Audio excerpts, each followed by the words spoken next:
The latest teasers and preview images from Marvel have sent the entire community into overdrive, and honestly, I can see why.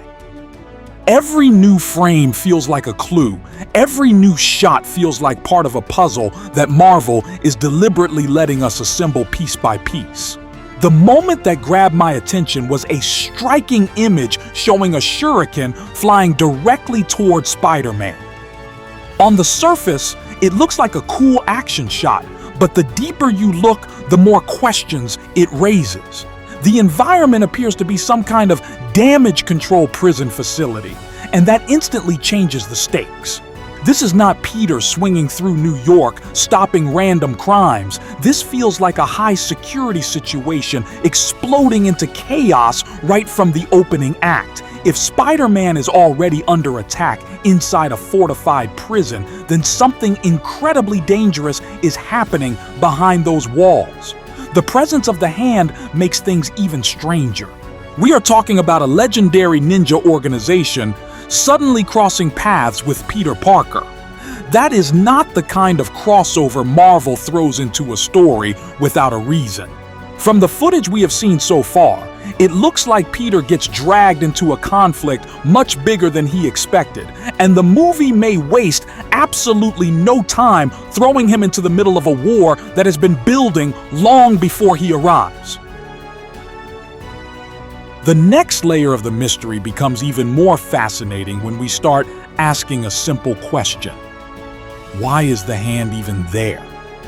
According to the clues hidden across the previews, they may be attempting to infiltrate the same prison holding Sadie Sink's mysterious character, who many fans believe could be a variant of Jean Grey. If that theory is true, then everything suddenly starts connecting. One scene shows a tank crashing through a wall while panic erupts around the facility. Another scene features an elderly woman appearing to move through different minds, almost like a ghost. But what if that old woman is not the real source of the power at all? What if the person behind the chaos is actually Sadie Sink's character using telepathy from a distance? The footage seems to suggest that guards, officers, and people standing on elevated walkways are being mentally manipulated. Instead of a traditional breakout, we may be looking at a prison escape orchestrated entirely through mind control. That possibility changes the tone of the film dramatically. Spider-Man is used to fighting physical threats, but telepathic manipulation creates a battlefield where nobody can fully trust what they see. If minds can be controlled, then every ally can become an enemy in a matter of seconds, making the entire situation far more dangerous than it initially appears. Of course, the biggest unanswered question remains the identity of the mastermind. Marvel appears determined to keep that secret hidden, but fans have already started connecting clues. One theory gaining serious momentum points toward the Jackal. The reason is surprisingly specific. In a party sequence, viewers spotted a logo that appears connected to Jackal branding, and that tiny detail has sparked a flood of speculation. What makes this especially interesting is the history behind the character. There were long-standing rumors that Sony had considered using Jackal in a different project, potentially involving experiments and enhanced biology. Now that Marvel and Sony seem more aligned than ever, introducing Jackal into the MCU suddenly feels possible. At the same time, I do not think Marvel is rushing straight into a full Clone Saga adaptation. Bringing in Ben Reilly, Spider clones, and all the massive complications tied to that storyline would be an enormous step. Instead, Marvel may be borrowing selective elements from Jackal's comic history while creating something entirely new. If Jackal is involved, he could function as the unseen force pulling strings from the shadows, manipulating events while others take the spotlight. That would explain why multiple factions appear to be moving toward the same target without fully understanding the larger plan unfolding around them. Another reveal that caught my attention involves Peter Parker's conversations with Damage Control's new leader, William Meeser.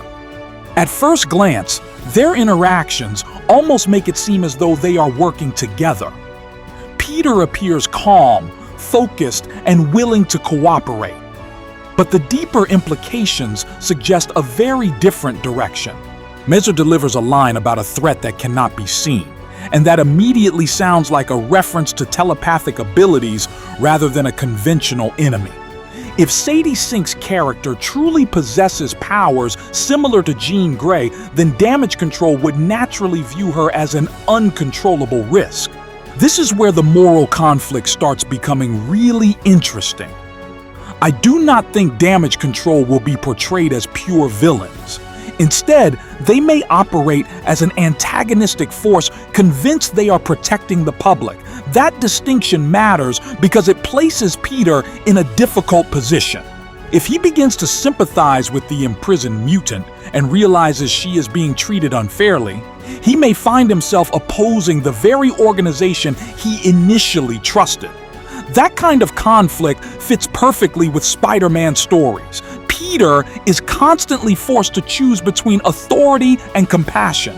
If mutants are being rounded up after larger multiversal events, then Brand New Day could quietly lay foundations for a much bigger mutant storyline while still keeping Spider-Man at the emotional center of the narrative. Then we come to the arrival of Frank Castle, and this is where the intensity level seems to jump dramatically. John Bernthal's Punisher brings a completely different energy into any story he enters. The previews hint at a major confrontation between Punisher and Spider-Man inside the Empire State Building lobby, and I can already imagine the tension.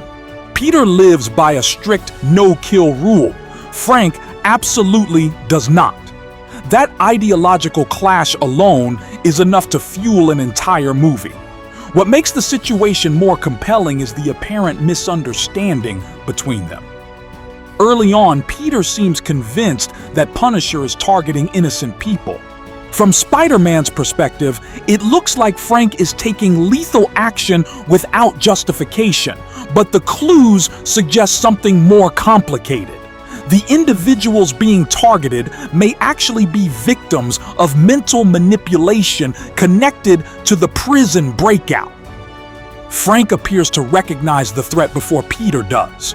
If that is true, then the conflict between them becomes less about good versus bad and more about different methods of confronting the same crisis. Once Peter realizes what is really happening, the two characters may reluctantly join forces. That partnership could produce some of the film's strongest moments because both heroes represent opposite philosophies. Watching them move from confrontation to cooperation would create the kind of character-driven action that fans have wanted for years. One of the most surprising and emotional developments comes from Peter's apparent meeting with Bruce Banner at Empire State University. This sequence feels important for reasons beyond simple fan service. After everything that happened with Doctor Strange's spell, the world remembers Spider-Man, but not Peter Parker.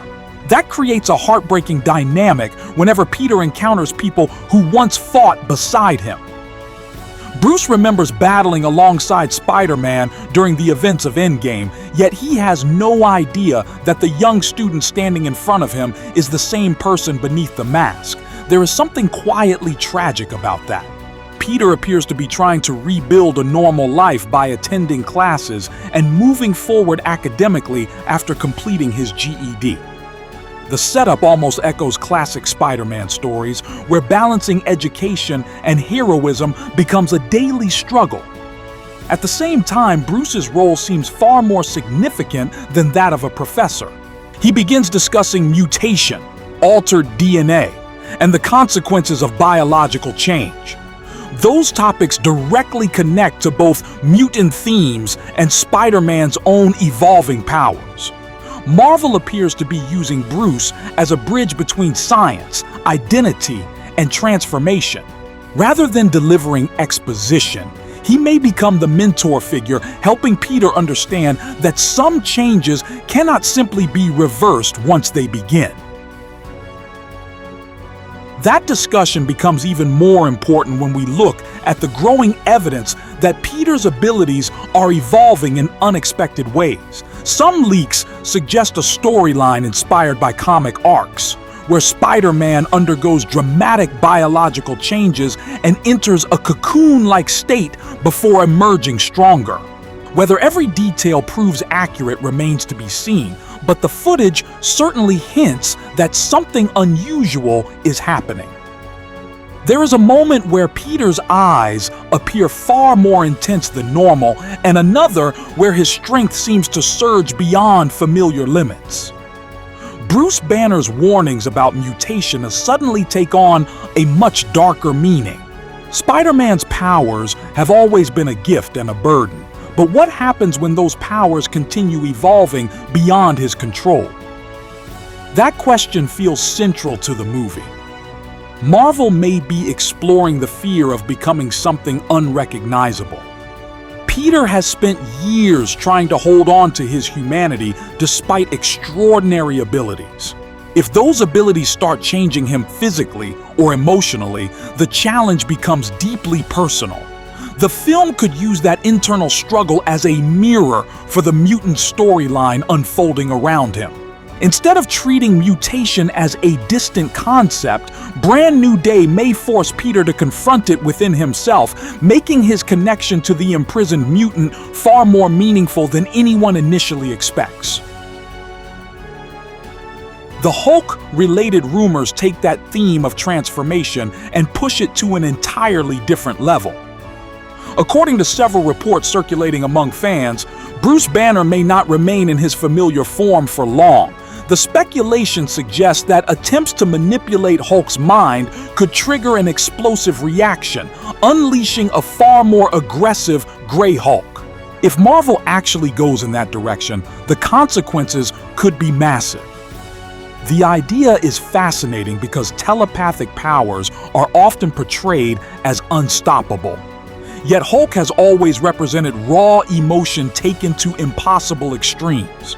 Imagine a scenario where Sadie Sink's character tries to enter Hulk's mind only to discover that his anger cannot be contained or controlled. Instead of submission, the result could be escalation. A larger, more dangerous Hulk emerging from that encounter would instantly raise the stakes for every character involved. At the same time, this possibility connects beautifully with broader multiversal speculation. Fans have already started wondering whether future events could introduce alternate Hulk variants inspired by earlier cinematic eras. While that remains pure speculation for now, Brand New Day may be planting seeds for stories that extend far beyond this single film. Even if only part of these rumors prove true, the potential scale of the movie becomes much larger than a standard Spider-Man adventure. Meanwhile, the action side of the story continues expanding with the long-awaited return of Matt Gargan. After years of waiting, it finally looks like Michael Mando's character is stepping fully into the role of Scorpion. The glimpses we have seen are incredibly promising. The suit appears much closer to its comic counterpart, complete with the mechanical tail and intimidating design fans have wanted since Homecoming. What excites me most is how naturally Scorpion fits into this narrative. His grudge against Spider-Man has been simmering for years. Peter played a major role in sending him to prison, and that resentment never disappeared. Now we see scenes suggesting a violent encounter, a big encounter inside the prison facility, including moments where Scorpion appears to overpower security personnel before Spider-Man intervenes. The question is, who put him there, and who is directing his actions? That brings us back to the possibility of a larger criminal network operating behind the scenes. Whether it is Kingpin, Tombstone, Jackal, or someone else entirely, multiple groups seem interested in extracting the same mysterious prisoner. When different villains begin pursuing the same objective, it usually means the target possesses extraordinary value. That makes Sadie Sink's character feel less like a supporting player and more like the key to the entire movie. There is one more detail that I think deserves far more attention, because it may secretly explain why so many characters are converging on the same location. Nearly every teaser emphasizes the prison itself. Marvel keeps returning to hallways, security checkpoints, observation platforms, containment cells, and emergency lockdown sequences. That repetition feels intentional. The facility may not simply be a backdrop for action. It could be the central battleground where the future status of mutants inside the MCU is decided. If the prisoner really possesses reality-altering potential, then every faction has a reason to get involved. Damage Control wants containment. The Hand wants extraction. Criminal organizations may want a weapon. Punisher wants to stop a catastrophe before innocent people die. Bruce Banner wants to understand the science behind it, and Peter Parker, as always, wants to save the person he hopes trapped in the middle. That setup creates a fascinating possibility. What if the breakout succeeds, but not in the way anyone expects? Instead of ending with a villain escaping, the film could end with the world learning that mutants exist on a much larger scale than previously believed. Suddenly, the conflict would expand beyond one prisoner and one city. It would become a social and political issue affecting countless lives. That kind of ending would perfectly position Spider-Man at the crossroads between street-level stories and the next major chapter of the MCU, while still delivering the personal emotion that makes Peter Parker such a beloved hero across generations everywhere today. And perhaps that is the smartest move Marvel can make right now, using one explosive prison crisis to introduce larger ideas without overwhelming audiences, while keeping the focus firmly on Peter's choices, sacrifices, fears, responsibilities, and growth throughout the entire film. When I put all these pieces together, what emerges is a Spider-Man story that feels surprisingly ambitious. We have ninjas, mutants, prison breaks, telepathy, Punisher, Hulk, Damage Control, and classic Spider-Man villains all moving across the same board.